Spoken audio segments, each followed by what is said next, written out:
दोस्तों रेल विकास निगम लिमिटेड की बात करें, यहाँ पे बहुत बड़ी गुड न्यूज निकल के आ रही है। जिस खबर का इंतजार था वो आ चुकी है। यानी आप देख सकते हो कि रेल विकास निगम लिमिटेड और रसिया की कंपनियों ने मिलके आप देख सकते हो कि वंदे भारत का टेंडर जीता था, सबसे लोएस्ट बिडर थे।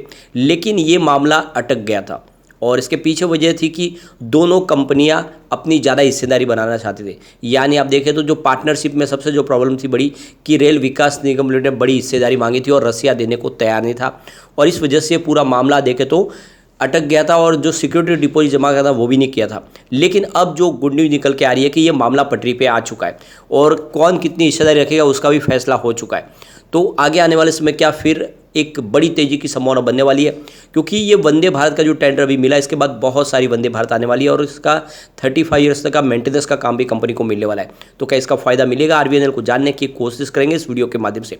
दूसरी तरफ आईआरएफसी जो रेलवे को फाइनेंस प्रोवाइड करती है उसको भी सीधा फायदा होगा, क्योंकि जितनी कंपनियां चाहे रेलटेल हो, कोंकण रेलवे हो, आरवीएनएल हो, सबको फाइनेंस तो प्रोवाइड आईआरएफसी ही करेगी।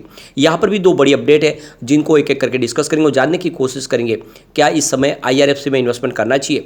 लेकिन फ्रेंड उससे पहले अगर आप पहली बार हमारे चैनल पे आए तो चैनल को सब्सक्राइब कर दीजिए, एक बेल आइकॉन दबा दीजिए ताकि जब भी नया वीडियो बने पहला नोटिफिकेशन आपको मिले। वीडियो पसंद आए तो लाइक से जरूर कीजिए। चलो फ्रेंड्स वीडियो स्टार्ट करते हैं। मैं हूँ आपका दोस्त एस.बी. दवे और हमारे अपने चैनल ऑनलाइन कमाई में आपका बहुत बहुत स्वागत है।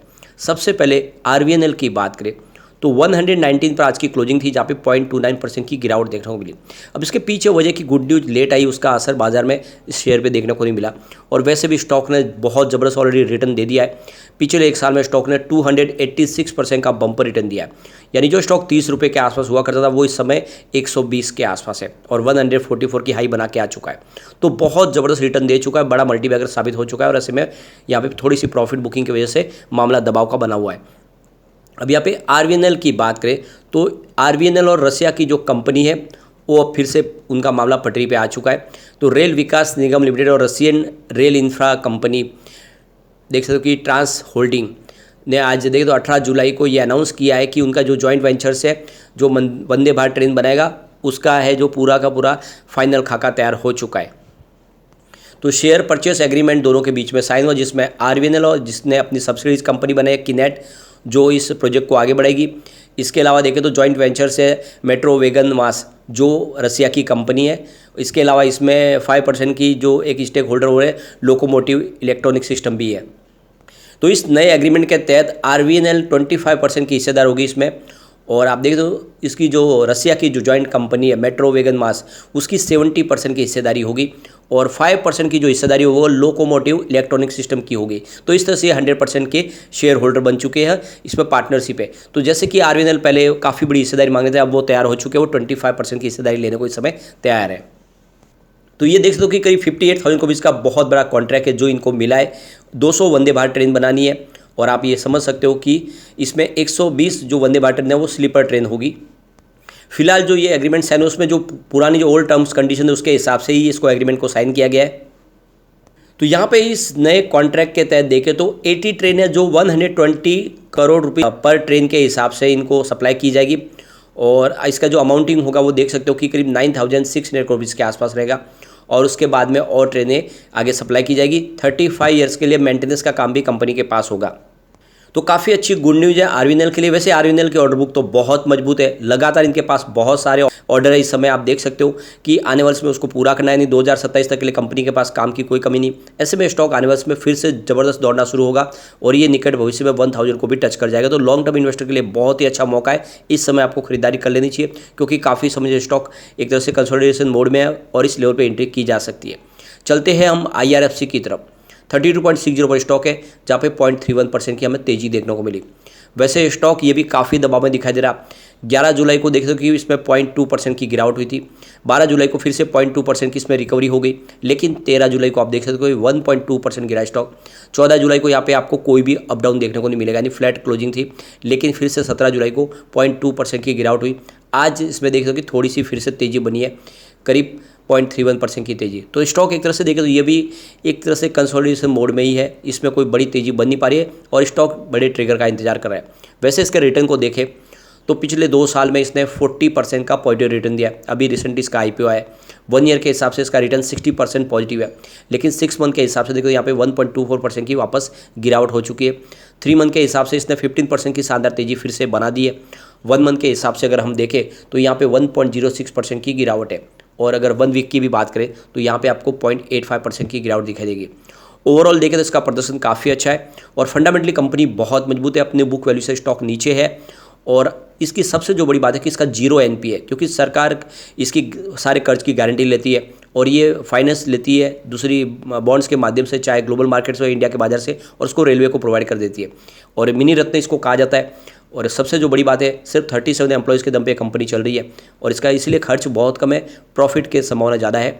अब यहाँ पे देख सकते हो कि अगर कंपनी के पोटेंशियल की बात करें तो जैसे कि इस समय बहुत सारे इंफ्रास्ट्रक्चर के प्रोजेक्ट सरकार ने अनाउंस किए, रेलवे के लिए कैपेक्स बढ़ाया, ऐसे में IRFC का काम बढ़ेगा, क्योंकि रेलवे को फंड प्रोवाइड करने का काम IRFC करती है।